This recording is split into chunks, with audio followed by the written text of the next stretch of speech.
이렇게 기도하심으로 함께 우리 말씀 듣도록 하겠습니다. 하나님 감사합니다. 우리가 은혜 주시고 복 주셔서 오늘 우리가 이 자리에 모여 함께 예배하기를 소망합니다. 하나님의 은혜와 사랑 가운데 우리가 주의 말씀을 깨닫도록 허락하여 주시고 주님이 주시는 은혜와 그 놀라운 능력이 오늘 이 시간에 기도하고 예배하는 모든 백성들에게 영원히 함께하도록 허락하여 주시옵소서. 하나님 기도하기 소망하는 것은 정말 우리가 이렇게 온라인으로 또 하나님 영상으로 함께 예배하지만 예배하는 모든 영혼들 한 명 한 명이 주님께서 주시는 그 은혜와 사랑이 동일하게 임할 수 있도록 주님 허락하여 주시옵소서. 모든 말씀 예수님의 이름으로 간절히 기도합니다. 아멘. 오늘 우리 함께 하는 말씀은 우리 느헤미야 1장 1절부터 11절까지 말씀입니다. 느헤미야 1장 1절부터 11절까지 말씀입니다. 느헤미야 1장 1절부터 11절까지 말씀입니다. 우리 함께 한 목소리를 읽도록 하겠습니다. 하가라의 아들 느헤미야의 말이라. 아닥사스다 왕 제 20년 기슬루월에 내가 수상궁에 있는데 내 형제들 가운데 하나인 하나니가 두어 사람과 함께 유다에서 내게 이르렀기로 내가 그 사로잡힘을 면하고 남아있는 유다와 예루살렘 사람들의 형편을 물은즉 그들이 내게 이르되 사로잡힘을 면하고 남아있는 자들이 그 지방 거기에서 큰 환난을 당하고 능욕을 받으며 예루살렘 성은 허물어지고 성문들은 불탔다 하는지라. 내가 이 말을 듣고 앉아서 울고 수일 동안 슬퍼하며 하늘 하나님 앞에 금식하며 기도하여 이르되 하늘 하나님 여호와 크고 두려우신 하나님이여 주를 사랑하고 주의 계명을 지키는 자에게 언약을 지키시며 긍휼을 베푸시는 주여 간구하나이다. 이제 종이 주의 종들인 이스라엘 자손을 위하여 주야로 기도하오며 우리 이스라엘 자손이 주께 범죄한 자들을 자복하오니 주는 귀를 기울이시며 눈을 여시사 종의 기도를 들으시옵소서. 나와 내 아버지의 집이 범죄하여 주를 향하여 크게 악을 행하여 주께서 주의 종 모세에게 명령하신 계명과 율례와 규례를 지키지 아니하였나이다. 옛적에 주께서 주의 종 모세에게 명령하여 이르시되 만일 너희가 범죄하면 내가 너희를 여러 나라 가운데 흩을 것이요 만일 내게로 돌아와 내 계명을 지켜 행하면 너희 쫓긴 자가 하늘 끝에 있을지라도 내가 거기서부터 그들을 모아 내 이름을 두려고 택한 곳에 돌아오게 하리라 하신 말씀을 이제 청하건대 기억하옵소서. 이들은 주께서 일찍이 큰 권능과 강한 손으로 구속하신 주의 종들이요 주의 백성이니이다. 주여 구하오니 귀를 기울이사 종의 기도와 주의 이름을 경외하기를 기뻐하는 종들의 기도를 들으시고 오늘 종이 형통하여 이 사람들 앞에서 은혜를 입게 하옵소서 하였나니 그때 내가 왕의 술관원이 되었느니라. 아멘. 지난주에 이어서 우리는 이제 말씀을 함께 나누도록 합니다. 지난주 우리는 그 5절의 내용을 통하여서 하늘의 능력은 이전의 날들을 기억하는 사람들에게 주어진다는 사실을 알게 되었습니다. 이제 오늘은 하늘의 능력은 이 다른 사람의 죄를 이 나의 것으로 여김으로부터 시작한다라는 제목으로 함께 말씀을 나누어 보도록 하겠습니다. 우리는 보통 이 땅에 벌어지는 일들, 그 일들에 대하여는 나와는 상관이 없다 이렇게 생각하지만 나만 괜찮으면 나만 잘 살면 된다 이런 생각을 하지만 성경은 절대로 그렇게 말하고 있지 않습니다. 성경은 언제나 공동체의 문제에 대해서 이렇게 언급하고 있고요. 그 문제에 대하여 우리가 책임을 질 수 있느냐 여기에 대해서 우리에게 질문하고 있다라는 거죠. 예수님은 우리에게 그러한 본을 보여주셨는데요. 바로 십자가의 사건입니다. 십자가의 길은 예수님과는 전혀 아무런 상관도 없는 그런 길이었습니다. 예수님이 고난당할 이유도 없었고요. 그런 추악스러운 모욕을 당할 이유도 없었다라는 거죠. 그러나 예수님은 인류가 가진 죄의 문제로 인해서 고난당하셨고 십자가의 길을 걸어가셨습니다. 우리들이 걸어가야 될 길이 바로 이러한 길인데 예수님은 말씀하시기를 인자가 온 것은 섬김을 받으려 함이 아니라 도리어 섬기려 하고 자기 목숨을 많은 사람의 대속물로 주려 함이니라 이렇게 말하고 있습니다. 보스와 리더의 차이가 있다면요. 이 보스는 문제가 벌어졌을 때 그 책임을 남들에게 돌리는 사람이고 리더는 그 문제를 내가 해결해야 하는 것으로 여기는 것에 있습니다. 우리들은 보스가 아니라 하나님의 리더로 이 땅 가운데 부름받았습니다. 그래서 우리가 정말 우리를 이 땅에서 영적 리더로 세워줬다는 것을 기억해 볼 때 이런 면에서 느헤미야는 진정한 영적인 리더였다라는 겁니다. 그는 동족의 문제를 들었을 때 그 문제를 그들의 책임으로 돌리지 않았고 않았고 자기가 회개해야 될 문제로 인식했다라는 것이 우리에게는 굉장히 중요한 메시지입니다. 오늘 본문 6절과 7절을 보면요, 이렇게 말하고 있습니다. 이제 주의 종들이 이스라엘 자손을 위하여 주야로 기도하오며 우리 이스라엘 자손이 주께 범죄한 죄들을 자복하오니 주는 귀를 기울이시며 눈을 여시사 종의 기도를 들으시옵소서. 나와 내 아버지의 집이 범죄하여 주를 향하여 크게 악을 행하여 주께서 주의 종 모세에게 명령하신 계명과 율례와 규례를 지키지 아니하였나이다. 아멘. 바로 이것이 우리가 이 민족과 역사 그리고 공동체를 위해서 해야 될 기도인 것입니다. 누군가의 문제, 이 땅의 문제, 또 공동체의 어려움, 우리는 이 모든 것들을 책임질 수 있는 영적인 능력이 필요한 것입니다. 하나님이 우리들을 이 땅에 세우신 것은 다른 이유가 아니라 바로 우리가 이 땅을 살아갈 때 그들의 영적인 문제, 그들의 죄악의 문제들을 우리가 책임져야 한다는 것을 알려주고 계십니다. 이러한 능력을 얻기 위해서는요, 우리는 영적인 뿌리를 명확히 해야 되는데요. 보통 우리가 영성이라고 말하는데, 영성이란 예수님께 뿌리를 두고 말씀에 뿌리를 두는 것, 즉 생명에 뿌리를 두는 것을 의미합니다. 요트가 풍랑에도 쉽게 뒤집히지 않는 이유가 있습니다. 그 이유가 뭐냐면 이 무게 중심이 바로 수면 아래에 있기 때문이죠. 이 무게 중심을 낮추기 위해서 배 중심에 아주 무거운 것을 두게 되는데 이것을 바닥짐이라고 합니다. 그래서 무게중심이 낮아야 이 파도에도 뒤집히지 않는 것입니다. 우리가 삶의 풍랑에 넘어지지 않고 영적인 리더로 살아가는 방법은 삶의 중심을 주님의 말씀에 두는 것입니다. 주님의 말씀에 나의 중심을 두게 되면 우리는 어떤 예수님이 걸어가신 길을 따라갈 수가 있고 걸어갈 수가 있다라는 거죠. 그렇게 될 때 이 느헤미야가 세상의 문제를 만났을 때 그 문제를 내가 회개해야 될 제목으로 두고 기도했던 것처럼 우리도 그런 안목을 가질 수 있게 되는 거예요. 그러니까 우리가 이 땅을 살아갈 때 정말 중요한 것은 바로 이러한 사고방식이 우리에게 굉장히 중요한 사고방식인데, 이 땅을 살아갈 때 그냥 느헤미야처럼 이 땅의 문제를 만났을 때 그 문제를 방관하지 않고 정말 그것을 내 문제로 여기는 그 모습들, 그게 바로 우리가 기도할 수 있는 영적인 안목을 가진 사람들의 특징이죠. 이 땅에는 이 군림하려는 보스는 넘쳐나지만 섬기는 리더는 매우 부족합니다. 예수님은 우리가 이 땅에서 군림하는 리더가 되도록 부르지 않으셨고요, 섬기는 리더로 부르신 줄 믿습니다. 그러므로 오늘 느헤미야의 기도는 저와 여러분들이 반드시 기억해야 될 기도의 제목이죠. 느헤미야는 말씀 중심으로 살아가던 그런 사람이었습니다. 이방신들이 범람하는 시대 속에서 이 말씀으로 살던 사람이었고요, 이방신들이 범람하는 시대 가운데 정말 세상을 분석할 줄 아는 그런 능력을 가진 사람이 바로 느헤미야였어요. 그래서 그는 이스라엘 백성들이 지금 맞이하고 있는 이 비참한 현실이 명령하신 계명과 규례와 율례를 지키지 않았기 때문이라는 것을 기억할 수 있었다라는 거예요. 만약에 느헤미야가 말씀의 뿌리를 두지 않았더라면 그가 이스라엘 백성들의 겪는 현재 상황을 들었을 그때에 그들을 비판하고 정죄했겠지만 말씀의 뿌리를 두었기 때문에 금식하며 회개하고 울며 기도할 수 있던 것입니다. 그러므로 이 땅의 고통 속에서, 인류의 아픔 속에서, 현재 우리가 겪는 그 현실 속에서 우리들의 답이 있다면 바로 말씀으로 돌아가는 것인 줄 믿습니다. 예수님의 말씀이 우리의 마음속에 살아 움직이는 일들을 사모하는 영성을 가져야 되는데요, 이 고든 맥도날드는 그의 책에서 이렇게 말했습니다. 영성과 영적 체험을 구분했는데, 영성이란 말씀에 뿌리를 두는 것인 반면에 영적인 체험은 우리의 감정에 근거를 둔 것이라고 그렇게 정의했어요. 그러니까 부활 이전에 베드로는 영적 체험의 단계에 있었습니다. 그때 예수님의 말씀을 들었고 이적을 보았지만 감정의 근거였기 때문에 그는 호언장담하다가 넘어진 사람이었어요.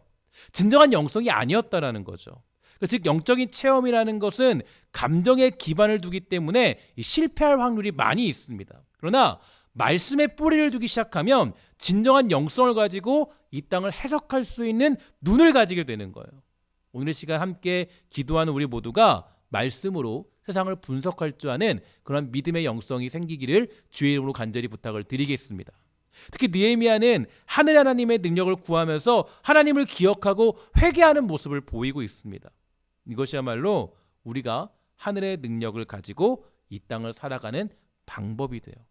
하늘의 능력을 가진 사람들은 세상을 사랑의 눈으로 이해할 수 있고 말씀으로 해석하고 상대방의 문제를 자신이 감당해야 될 죄의 문제로 여기면서 회개할 수 있는 은혜를 능력을 가지고 있다라는 거죠. 이런 회개의 시작이 곧 하늘의 능력을 받고 살아가는 삶의 시작점입니다. 현재 이 땅을 살아가는 이 그리스도인에게 가장 부족한 점이 있다면요, 바로 이 부분이라고 저는 생각합니다. 느헤미야를 보면서 많이 깨닫고 많이 회개하게 된 것은 바로 이 부분이 우리에게는 굉장히 부족하다는 것을 알게 되었습니다. 영적인 체험은 굉장히 많은 시대가 우리가 살고 있는 이 교회의 특징들이죠. 하나님을 찾고 부르짖고 기도하고 하나님과 개인적인 교제는 많이 나눌 수 있을지라도 영성이 없는 시대를 살고 있어서 누군가를 수용하고 이해하고 포용하는 일들이 별로 없습니다. 지금 바로 여기에 우리가 문제가 나타나고 있다라는 거예요. 그러니까 사랑으로 세상을 해석하는 능력이 사라지고 있습니다. 그러니까 느헤미야처럼 이 땅을 끌어안고 울면서 기도하고 금식하며 회개하는 것을 우리는 하고 있지 못하다라는 거예요. 이것이 바로 현 시대에 우리가 반드시 극복해야 될 문제입니다. 저는 동족의 문제를 듣고 울면서 금식하며 회개하는 느헤미야를 보면서요, 많은 생각이 들었습니다. 그는 자기의 문제, 자기의 삶의 문제가 아니라 동족의 문제 때문에 울면서 기도하고 회개하는 그 신앙이 있던 사람이라는 거예요. 저는 이런 느헤미야의 신앙의 회복이, 영성의 회복이 우리들에게 나타나야 한다라고 생각합니다. 이런 회복이 없다면 교회는 점점 더 비참한 길을 걸어갈 수밖에 없다라는 거예요. 하늘의 능력을 받고 살아가는 사람들의 마음에는요, 용서가 있고 사랑이 있고 누군가의 짐을 대신 질 줄 아는 용기를 가지고 있어요. 그러니까 우리가 느헤미야를 보면서 느낄 수 있는 게 뭡니까? 느헤미야는 그 동족들의 짐을 자기가 대신 지겠다라는 그런 아주 확고한 믿음의 고백이 있다라는 거예요. 이게 우리에게는 너무 중요한 메시지죠. 우리가 예수 믿고 살아갈 때 가장 우리에게 부족한 부분이 여기에 있습니다. 사회적인 문제의 짐을 우리가 지려고 하지 않죠.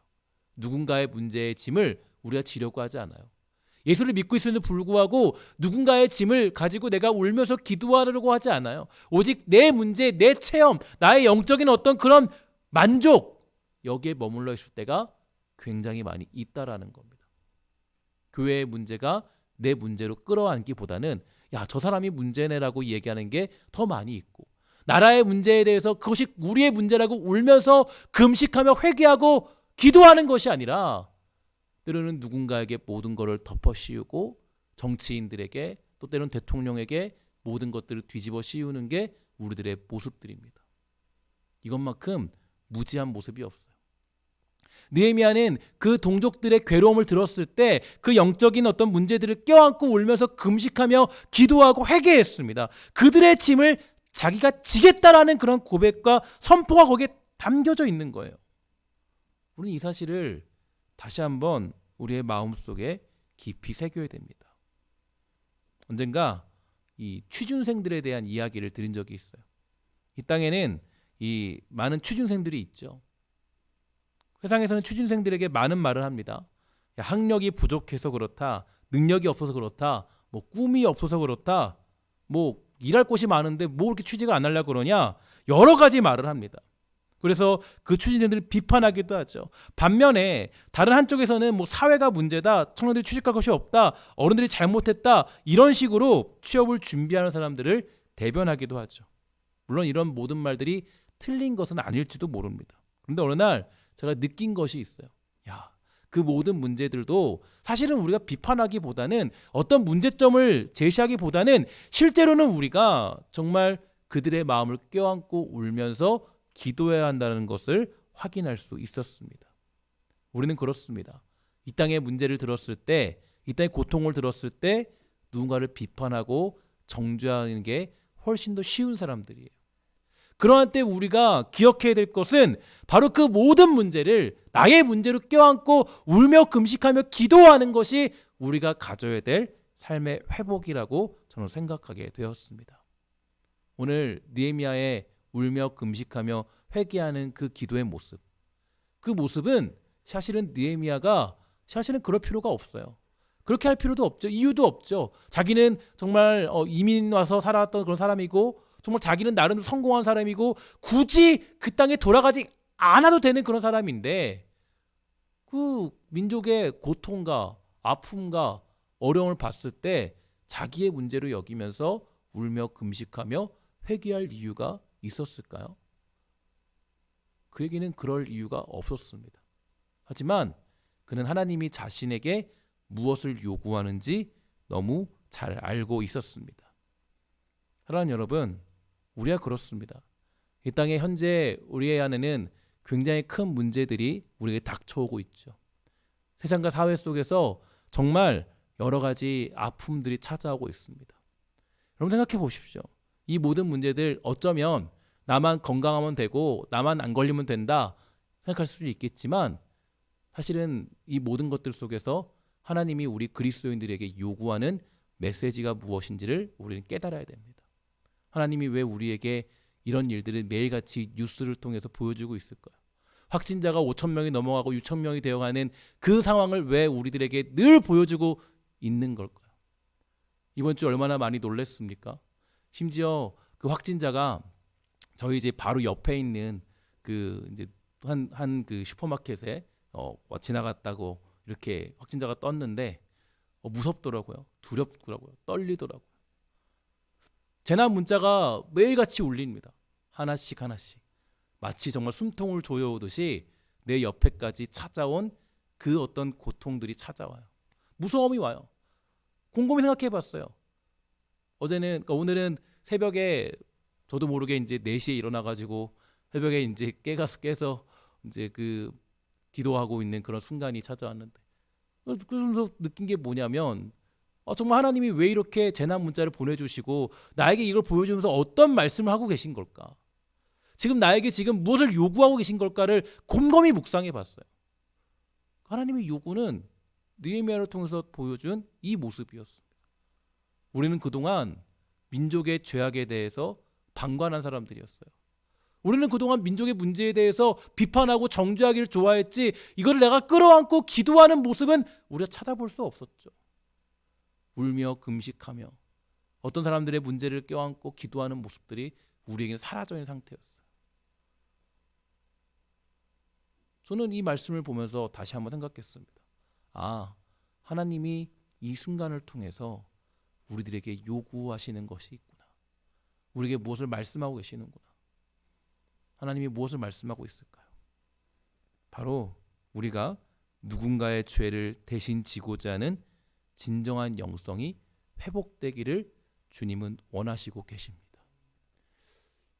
예수님은 이 땅에 오셔서 정말 예수님이 짓지 않은, 예수님이과는 상관도 없는 죄의 문제를 홀로 담당하시고 십자가를 지시고 죽으셨습니다. 그게 우리들의 몫이라는 거예요. 우리들이 그 길을 가야 된다는 거예요. 우리들이 예수님의 길을 걸어가라는 거예요. 이 모든 요구 상황 속에서 우리는 하나님의 음성을 들어야 됩니다. 하나님이 지금 우리들에게 무엇을 말씀하고 있는지, 이 고통의 순간 속에서 하나님이 나에게 뭐라고 말씀하시는지. 고난은 하나님의 확성기라고 했죠. 하나님은 지금 우리에게 끊임없이 말씀하십니다. 예수님이 걸어가셨던 그 길을 우리도 걸어가야 된다. 우리가 그들의 죄를 껴안고 울면서 기도하는 그 무릎 꿇는 자세를 우리에게 요구하시고 있다는 것을 우리는 다시 한번 생각해 볼 필요가 있습니다.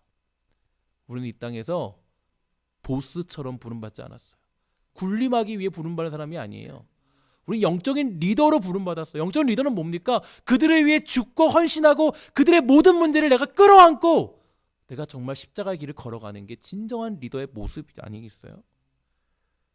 저는 여러분을 축복하는 것은 이 순간을 통해서 그 모든 것들을 우리 일로 여기면서 기도하며 금식하며 회개할 수 있는 복된 성도가 다 되시기를 주의 이름으로 간절히 부탁을 드리겠습니다.